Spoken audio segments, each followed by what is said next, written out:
Hey everybody, I've got Mythic Champion Autumn Burchett here running a very interesting deck this weekend in Mardu Sacrifice. Why did you want to bring this deck for this tournament?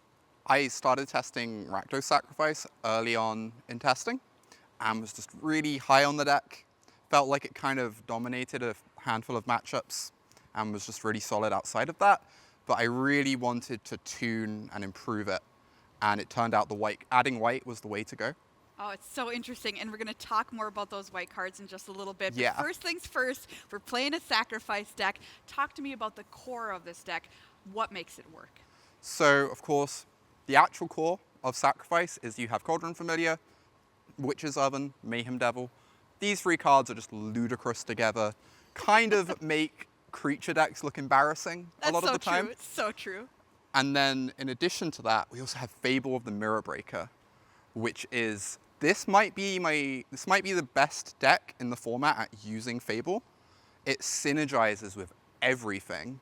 Your treasure that you get off the token, you get to sack it to trigger Mayhem Devil. You can sack the Goblin Shaman when you attack with it to Oven if they're going to be blocking it with a bigger creature.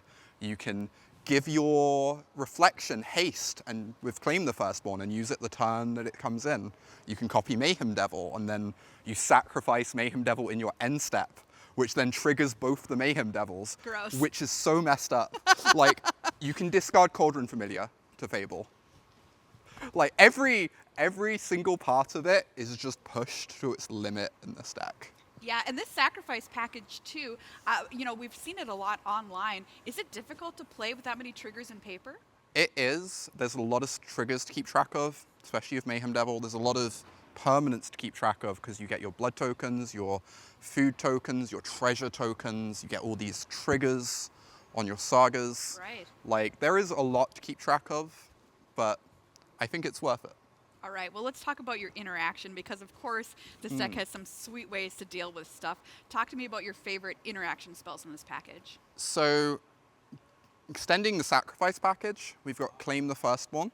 Take your creature, sack it to attack you with it, maybe attack a Planeswalker if you're really lucky, sack it to Oven, or we can sack it to Deadly Dispute. Right. We're really just playing Deadly Dispute as a way to make sure you can reliably have a sack outlet for Claim the Firstborn. But, helps propel you through your deck, find your good spells, give you a treasure for your Mayhem Devil. All great stuff.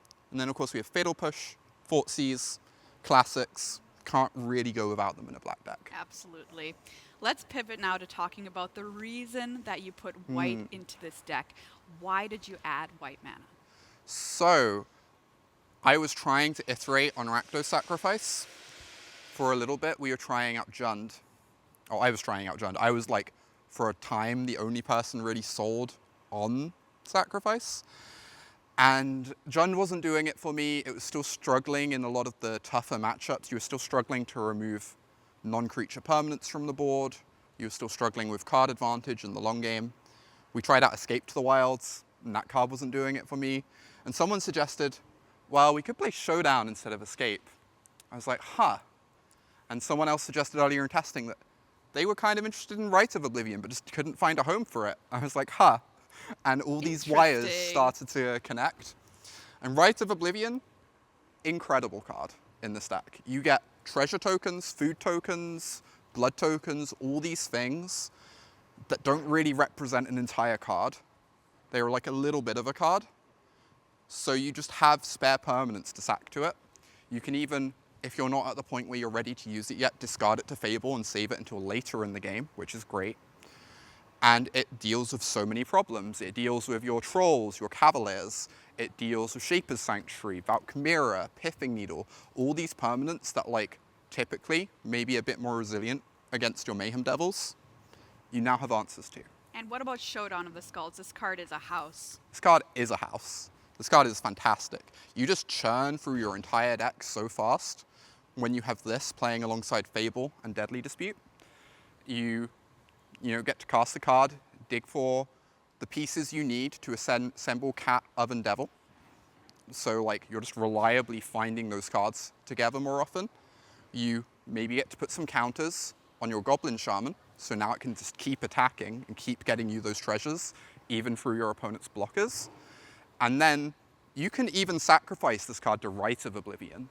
Like, it's just a spare permanent that's lying around for you to use up as you want, because you don't care about that final mode so much, compared to just getting as much use out of this piece of cardboard as you can. This deck is so, so sweet. Was it tough to come to this mana base? Yeah, the mana base is, obviously with any free color deck, the real cost of stretching out like that. Initially, it gave us a bit of trouble, and we still found it was worth it, but we put in a lot of work on it. We actually went up to 24 lands from the 22 that Rakdos plays, but it turns out that's fine, because Showdown really helps push you through that, and it just means you're hitting your colors nice and reliably, thanks to having so many lands in the mana base. Well, you've put in a lot of work on this deck, and it looks really, really awesome. Autumn Burchett, best of luck to you this weekend. Thank you.